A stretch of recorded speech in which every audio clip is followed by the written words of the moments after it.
it's Cory, and today we're going to be talking about how to move your ukulele playing from beginner to intermediate.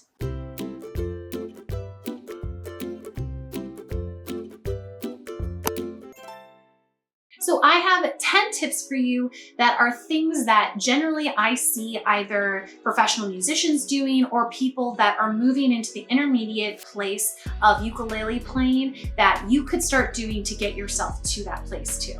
You know, I think a lot of people think, oh, if I just practice enough, eventually I'll get better. But actually that is not true. Practice makes permanent. So whatever you practice, no matter how you're doing it, if you're solidifying really good technique and skills and habits, yeah, you will get to that next intermediate level. But if you're not doing that and you're not being really purposeful with your practice, you're going to be staying in that beginner level a lot longer than you want to. So let's get into it and start incorporating these 10 tips and tricks into your playing.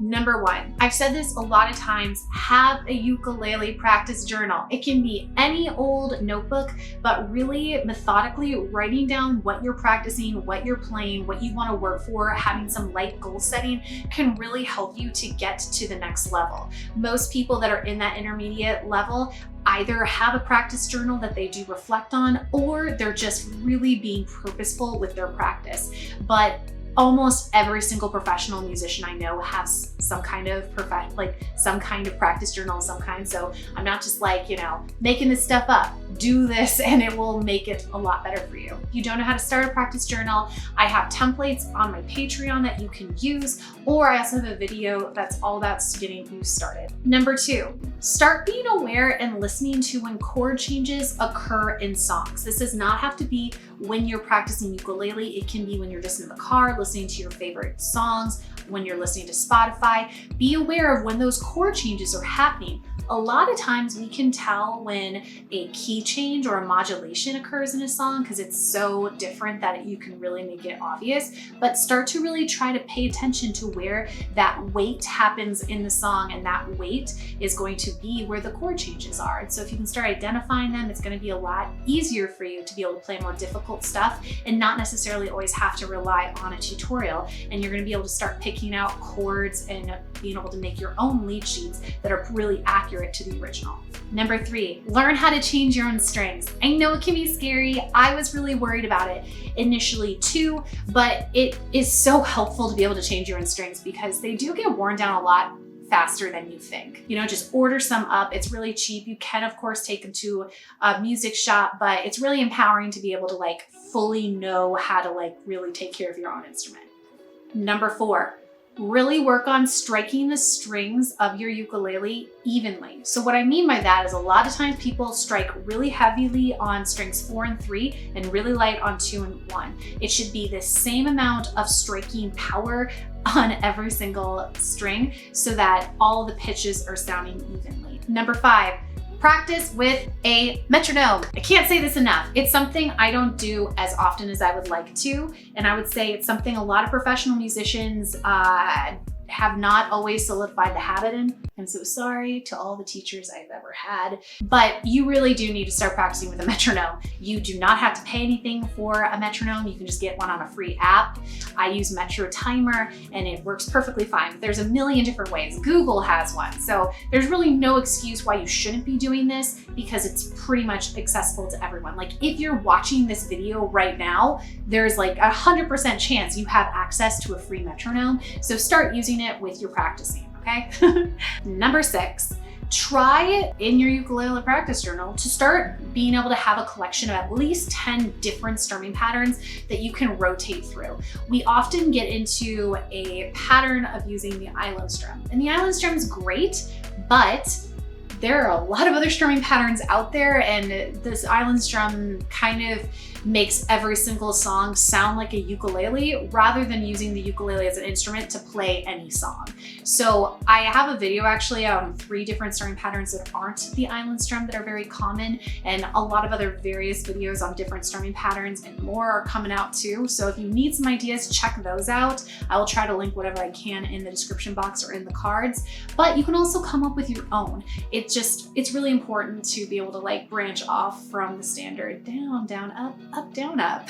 Number 7. This one is a tricky one because I do it a lot in my own practice because of my audience that I'm catering to, which I typically am making more videos for beginner ukulele players than intermediate players, but you gotta not shy away from that E major. I have a video that shows you 3 different ways to play it.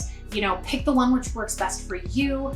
Yes, you can use an E7 often to substitute with the E major, but you know, intermediate players, they do not shy away and they're just like, boom, I got that E major. So it's about time that you start working on it too. It doesn't have to happen right away. You can take it slow, but work towards that. You're gonna be so happy when you see a song and you don't have to worry about transposing it just because you can play that E major chord.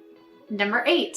Learn some music theory. I have quite a few videos now on my channel that's all about theory that has to do with ukulele, but there are a lot of other really awesome channels out there too that really dive into it. Like I watch Adam Neely a lot, and then some other channels too, but you know, I'm not a theory nerd, I would say. Like I like it, but not as much as like my husband who goes really deep into it.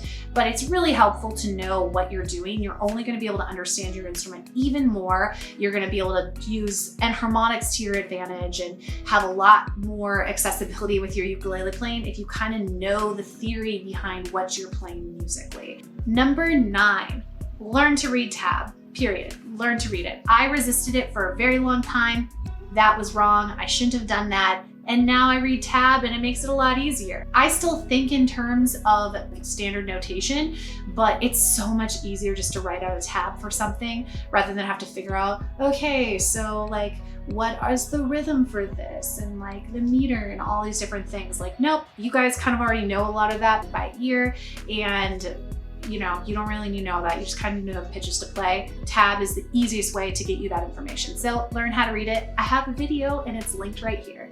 And then number 10, learn a few licks. I'm starting to introduce these in my practice series. So if you want to learn a couple licks, and these can just be really easy ones that you can add at the end of a song, or if you're writing your own, you can start incorporating them, but they're just cool, you know? It's a good practice to start being able to do more picking patterns and licks and things like that. But yeah, so those are kind of the 10 things that you should really be thinking about if you want to get into more of the intermediate space. And you don't have to master all of them right away. Pick a few that you want to kind of work on and like incorporate them into your practice over time. That's why goal setting and things like that's really important, because if you're just going to expect to be able to do all these things right away, first of all, if you can, that's awesome for you, but it's not super realistic. So pick 1 or 2, really focus on those. When you have them mastered, pick another couple ones, and some of them are super easy. Starting a practice journal, using a metronome, writing down the things that you're working on. Those are 3 super easy ones you can just incorporate like right now. But otherwise, I hope you guys have a great day. If you have any questions or anything, or you want to do this stuff, but you're not really quite sure where to start, comment down below, give the video a like. That tells me that you're watching and you want more information. That's kind of like through the comments and likes, that's like how we communicate. So tell me and communicate what you need to be successful. But thank you guys so much, and I will see you next time. Bye.